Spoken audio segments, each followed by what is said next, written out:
Hi hello ವಿದ್ಯಾರ್ಥಿಗಳೇ, KCET and neat ಸ್ಟೂಡೆಂಟ್ಗೆ ಮತ್ತೊಂದು ವೀಡಿಯೋಗೆ very important ವೀಡಿಯೋಗೆ ಸ್ವಾಗತ. ಓಕೆ, ಇವತ್ತು ಬಂದುಬಿಟ್ಟು ಆಗಸ್ಟ್ 6. ಓಕೆ, ಆಗಸ್ಟ್ 6 ಇವತ್ತೆಲ್ಲ ಏನೆಲ್ಲ ಅಪ್ಡೇಟ್ಸ್ಗಳಿದ್ದಾವೆ ಇದನ್ನೆಲ್ಲನೂ ಕೂಡ ಈ ಒಂದು ವೀಡಿಯೋಗೆ ಇಲ್ಲಿವರೆಗೂ ಇರತಕ್ಕಂಥ ಅಪ್ಡೇಟ್ಸ್ಗಳನ್ನ ಎಲ್ಲನೂ ಕೂಡ ಕವರ್ ಮಾಡ್ತೀನಿ. ಸರಿ, ಯಾರಾದರೂ ನಮ್ಮ ಚಾನಲ್ಗೆ ಬಂತಂದರೆ ಫಸ್ಟ್ ಟೈಮು ಸಬ್ಸ್ಕ್ರೈಬ್ ಆಗಿ ನೋಡಿ, ಯಾಕೆ ಮುಂದೆ ಬರ್ತಕ್ಕಂಥ ವೀಡಿಯೋಸ್ ಕೂಡ ನಿಮಗೆ ಕೌನ್ಸಿಲ್ ರಿಲೇಟೆಡ್ ಆಗಿರ್ತದೆ. ಆ್ಯಂಡ್ ಮುಂದೆನೂ ಕೂಡ ಓಕೆ ನಿಮ್ಗೆ ಸ್ಕಾಲರ್ಶಿಪ್ಪು ಮತ್ತು ಹಾಸ್ಟೆಲ್ಗೆ ಸಂಬಂಧಪಟ್ಟಾಗ ಎಲ್ಲನೂ ಕೂಡ ಹೇಳ್ತಾ ಇರ್ತೀವಿ.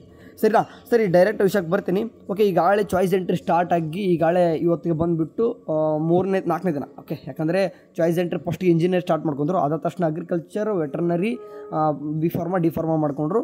ಅದಾದ ತಕ್ಷಣ ನಿನ್ನೆ BPT, BPO ಮತ್ತು AHS, ಆರ್ಕಿಟೆಕ್ಚರ್ ಇವರೆಲ್ಲ ಕೋರ್ಸಸ್ಗೆ ಸ್ಟಾರ್ಟ್ ಮಾಡ್ಕೊಂಡ್ರು. ಆ್ಯಂಡ್ ಇವತ್ತು ಕೂಡ ಓಕೆ, ಇವತ್ತು ಬಂದುಬಿಟ್ಟು BSc ನರ್ಸಿಂಗ್ದವ್ರಿಗೂ ಕೂಡ ಏನಪ್ಪ ಅಂತಂದರೆ BSc ನರ್ಸಿಂಗ್ದವ್ರಿಗೂ ಕೂಡ ಇವತ್ತೇನಪ್ಪ choice entry start. So as a schedule ಬೇಕಾದರೆ ನೋಡ್ಕೊಂಡು ಮಾತಾಡೋದಂತಂದರೆ ಇವತ್ತು ಏನೇನೆಲ್ಲ ಇದೆಯಪ್ಪ ನಿಮ್ಮದು ಅಂತಂತಂದರೆ, ಸೊ ಇಲ್ಲಿ ತೋರಿಸ್ತೀನಿ ನಿಮಗೆ ಬೇಕಾದ್ರೆ ಏನೆಲ್ಲ ಇದೆ ಅಂತ.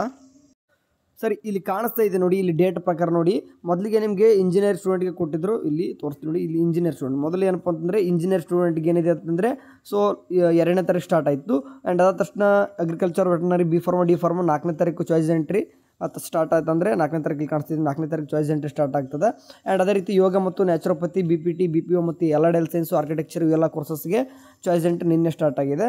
ಆ್ಯಂಡ್ BSc ನರ್ಸಿಂಗ್ ಸ್ಟೂಡೆಂಟ್ಗೆ ಅಂತಂದರೆ ಇವತ್ತು 6. ಓಕೆ, ಇವತ್ತು ಸ್ಟಾರ್ಟ್ ಮಾಡ್ಕೊತಾರೆ. ಯಾವಾಗಪ್ಪ ಅಂದರೆ ಮಧ್ಯಾಹ್ನ 1 ಗಂಟೆಯಿಂದ. ಓಕೆ, ಬೆಳಗ್ಗೆ 11 ಗಂಟೆಯಿಂದ ನಿಮ್ಮದು ಚಾಯ್ಸ್ ಎಂಟ್ರಿ ಸ್ಟಾರ್ಟ್ ಆಗುತ್ತೆ. ಸೊ ನೀವು ಯಾವಾಗ ಬೇಕಾದ್ರೆ ನೀವು ಬೆಳಗ್ಗೆ 11 ಗಂಟೆಗೆ ನೀವು ಚಾಯ್ಸ್ ಎಂಟ್ರಿ ಮಾಡಿದರೂ ಸಹಿತ ಮಧ್ಯಾಹ್ನ 1 ಗಂಟೆ ಮೇಲೆ ಅದು ಕನ್ಫರ್ಮೇಷನ್ ಸ್ಲಿಪ್ ಜನರೇಟ್ ಆಗ್ತದೆ.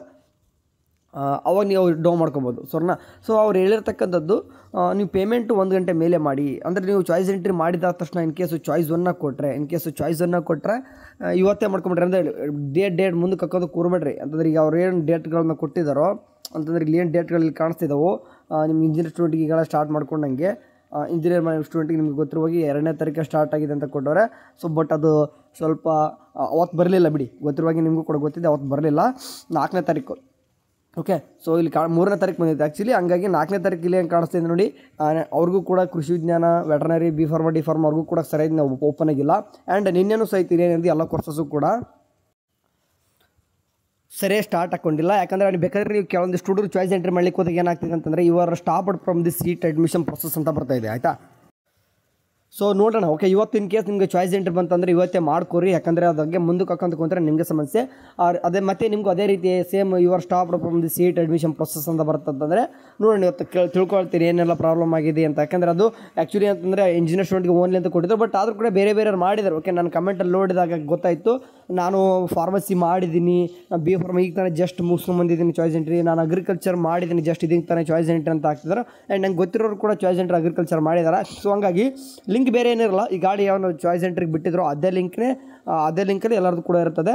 ಸೊ ಕೇಳಿದವರು ಬೇಗ ಇದನ್ನ ಸಾಲ್ವ್ ಮಾಡ್ಬೇಕಂದ್ರೆ ಯಾವಾಗಲೂ ಕೂಡ ಇದೇ ರೀತಿ ಪ್ರಾಬ್ಲಮ್ ಇದ್ದಿದೆ, ಬಟ್ ಡೇಟ್ ಮುಂದಕ್ಕೆ ಹಾಕೊಂತ ಹೋಗ್ತಂದಾಗ ನಿಮಗೆ ಸಮಸ್ಯೆ. ಆಯಿತಾ, ಸೊ ಸಾಧ್ಯದಷ್ಟು ನಿಮಗೆ ಚಾಯ್ಸ್ ಎಂಟ್ರಿ ಮಾಡಲಿಕ್ಕೆ ಇವತ್ತು ಯಾರ್ದೆಲ್ಲ ಇಷ್ಟು ಕೋರ್ಸಸ್ಗಳು ಇಲ್ಲಿ ಮೇಲೆ ಇವತ್ತು BS ನರ್ಸಿಂಗು ಸೇರಿ KCETಲಿರುವಂಥ ಎಲ್ಲ ಕೋರ್ಸಸ್ಗಳು ಇಲ್ಲಿ ಕಾಣಿಸ್ತಿದೆ. ಇಷ್ಟು ಕೋರ್ಸಸ್ಸು BS ನರ್ಸಿಂಗ್ ಸೇರಿಬಿಟ್ಟು ಇಷ್ಟು ಕೋರ್ಸಸ್ಸು ಚಾಯ್ಸ್ ಎಂಟ್ರಿ ಇವತ್ತು 11 ಗಂಟೆ ಮೇಲೆ ಅಂತೂ ಎಲ್ಲನೂ ಕೂಡ ಸಾಲ್ವ್ ಈಸಿ ಇರಬೇಕು, ಎಲ್ಲ ಕೂಡ ಚಾಯ್ಸ್ ಎಂಟ್ರಿ ಬರ್ತಾ ಇರಬೇಕು.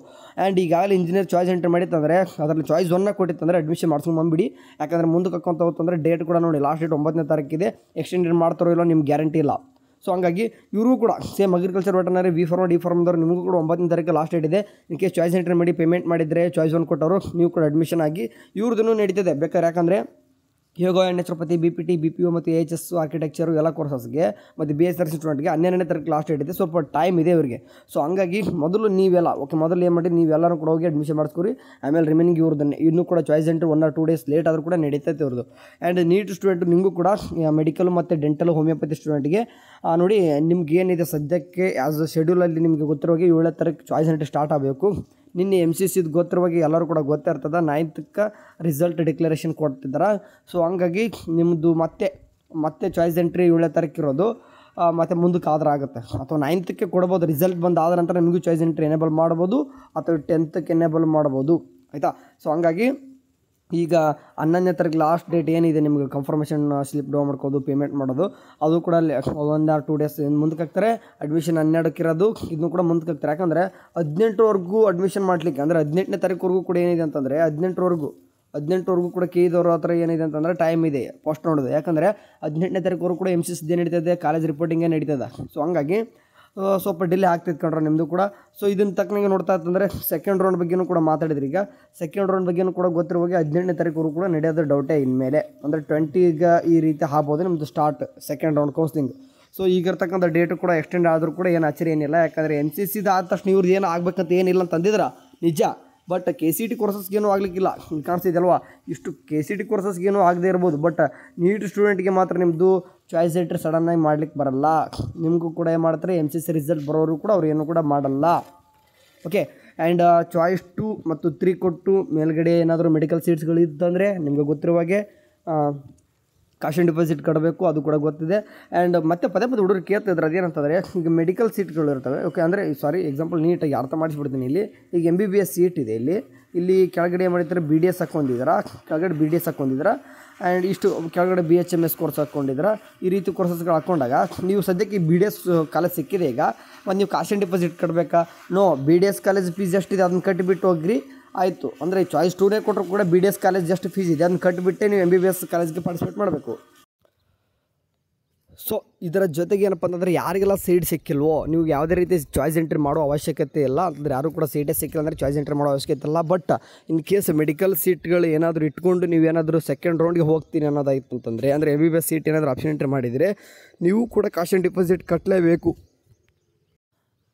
ಆ್ಯಂಡ್ ಅದರಲ್ಲಿ ಕೂಡ ಕೆಲವೊಂದಿಷ್ಟು ಹುಡುಗ ಕೇಳ್ತಾ ಇದ್ದಾರೆ, ಚಾಯ್ಸ್ 1 ಕೊಟ್ಟವ್ರು ಕೇಳ್ತಿದ್ದಾರೆ. ಚಾಯ್ಸ್ 2, 3 ಬಗ್ಗೆ ಕೂಡ ಮಾತಾಡ್ತೀನಿ. ಈಗ ಚಾಯ್ಸ್ 1 ಕೊಟ್ಟವ್ರು ಕೇಳ್ತಿದ್ದಾರೆ. ಅದರ ಫೀಸ್ ಕೆಲವೊಂದಿಷ್ಟು ಹುಡುಗರಿಗೆ ಕೇವಲ 10 ರೂಪಾಯಿ ತೋರಿಸ್ತಿದೆ ಬರ್ದಾರ ಅಂತ ಕೇಳಿದ್ರಿ. ಹೌದು, ನಿಮ್ಗೆ ಏನು 10 ರೂಪಾಯಿ ಸದ್ಯಕ್ಕೆ ತೋರಿಸ್ತಿದೆ ಅಷ್ಟೇ ಪೇ ಮಾಡಬೇಕಾಗ್ತದೆ. ಆದರೆ ಎಸ್ಪೆಷಲಿ ನೋಡಿ, ಎಲ್ಲ BS ನರ್ಸಿಂಗ್ ಸ್ಟೂಡೆಂಟ್ಗೆ ಏನಂತಂದರೆ 10 ರೂಪಾಯಿ ತೋರಿಸುತ್ತೆ. ಆ್ಯಂಡ್ ಇಂಜಿನಿಯರ್ ಸ್ಟೂಡೆಂಟ್ಗೆ SC ಸ್ಟೂಡೆಂಟ್ಗೆ ಏನಪ್ಪ ಅಂದ್ರೆ ಅದು ಕೂಡ 10 ರೂಪಾಯಿ ತೋರಿಸುತ್ತೆ. ಆ್ಯಂಡ್ ಅದ್ರೂ ಕೂಡ ಕೆಲವೊಂದಿಷ್ಟು ಹುಡುಗರಿಗೆ ಈಗ B ಫಾರ್ಮ್ D ಫಾರ್ಮ್ ಅವ್ರಿಗೂ ಕೂಡ SC ಸ್ಟೂಡೆಂಟ್ಗೆ 10 ರೂಪಾಯಿ ತೋರಿಸುತ್ತೆ. ಸೊ ಬೇರೆ ಬೇರೆ ಕೋರ್ಸಸ್ಗೂ ಕೂಡ 10 ರೂಪಾಯಿ ತೋರಿಸಿದ್ರೆ ಅದು 10 ರೂಪಾಯಿ ಕಟ್ಟಿರಿ ಸದ್ಯಕ್ಕೆ. ಅಂದರೆ 10 ರೂಪಾಯಿ ಕಟ್ಟಬೇಕು. ಕಾಲೇಜ್ ಗೋಮಿಗೆ ದುಡ್ಡು ಕೇಳ್ತಾರೆ. ಅಂದರೆ SC ಸ್ಟೂಡೆಂಟ್ಗೆ ನಿಮ್ಗೆ ಏನಪ್ಪ ಅಂದರೆ ಮ್ಯಾಕ್ಸಿಮಮ್ 20,000 ಇಂಜಿನಿಯರ್ ಸ್ಟೂಡೆಂಟ್ಗೆ ಕೇಳ್ಬೋದು. ಬಟ್ BS ನರ್ಸಿಂಗ್ ಸ್ಟೂಡೆಂಟ್ಗೆ ನಿಮ್ಗೆ ಗಾಳಿ ಹೇಳಿದಂಗೆ ಇವತ್ತೇನಾದರೂ ಚಾಯ್ಸ್ ಎಂಟ್ರಿ ಮಾಡಿದರೆ ಚಾಯ್ಸ್ 1 ಕೊಟ್ಟರೆ ಹೇಳ್ತೀನಿ ನೋಡಿ. ಇನ್ ಕೇಸು ಫಾರ್ ಎಕ್ಸಾಂಪಲ್ ಈಗ ಗೌರ್ಮೆಂಟ್ ಕಾಲೇಜಲ್ಲಿ ಓಕೆ, ಗೌರ್ಮೆಂಟ್ ಕಾಲೇಜಲ್ಲಿ ಗೌರ್ಮೆಂಟ್ ಸೀಟ್ ಅಷ್ಟೇ ಇರ್ತವೆ. ಅಲ್ಲಿ ಅಂದ್ರೆ ಒಂದು 10ರಿಂದ 20,000 ತೊಗೊಂಡು ಹೋಗಿರಿ.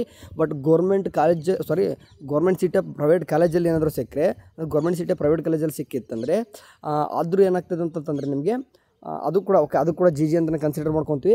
ಅದಕ್ಕೆ ನಿಮಗೆ ಒಂದು ಮ್ಯಾಕ್ಸಿಮಮ್ 30ರಿಂದ 50,000 ಆಗ್ತದೆ. ಅಥವಾ OPN ಸೀಟ್ ಅಲಾಟ್ಮೆಂಟ್ ಆಗಿದ್ದರೆ ನಿಮಗೆ ಗೊತ್ತಿ ನೋಡಿ, OPN ಅಂತಂದರೆ ಇದು ಮ್ಯಾನೇಜ್ಮೆಂಟ್ ಸೀಟ್ ಅಂತ ಕರಿತೀವಿ ನಾವು ಇದು ನೀವು ಇನ್ ಕೇಸ್ ಇದು ಕೂಡ ನಿಮ್ಗೆ ಅಲಾಟ್ಮೆಂಟ್ ಆಗಿತ್ತು ಅಂದರೆ ನಿಮಗೆ 1 ಲಕ್ಷದ ಮೇಲೇ ಫೀಸ್ ಆಗುತ್ತೆ. ಅದನ್ನೆಲ್ಲ ಕೂಡ ಕಾಲೇಜಿಗೆ ಕಟ್ಟಬೇಕು. ಈ ಸದ್ಯಕ್ಕೆ 10,000 ರೂಪಾಯಿನಕ್ಕೆ ನಿಮಗೆ ಪೇಮೆಂಟ್ ರಿಸಿಪ್ಟ್ಗೋಸ್ಕರ ಅದು ಜಸ್ಟ್ ಓಕೆ. ಸೊ ಅದಾದ ತಕ್ಷಣ ಸೇಮ್ ಅದೇ ರೀತಿ ಎಲ್ಲ ಹುಡುಗರು ಕೂಡ ಇಂಜಿನಿಯರ್ ಸ್ಟೂಡೆಂಟ್ ಕೂಡ ನಿಮ್ಗೆ 10 ರೂಪಾಯಿ ತೋರಿಸ್ತಾ ಇದೆಯೋ ಅದು 10 ರೂಪಾಯಿ ಅಷ್ಟೇ ಆನ್ಲೈನ್ ಮಾಡ್ಕೊಂಬಿಡಿ. ನೀವು ಸುಮ್ಮನೆ 10 ರೂಪಾಯಿ ಸುಮ್ಮನೆ ಯಾಕೆ ಚಲನ್ ತೊಗೊಂಡು ಹೋಗ್ತೀರಾ.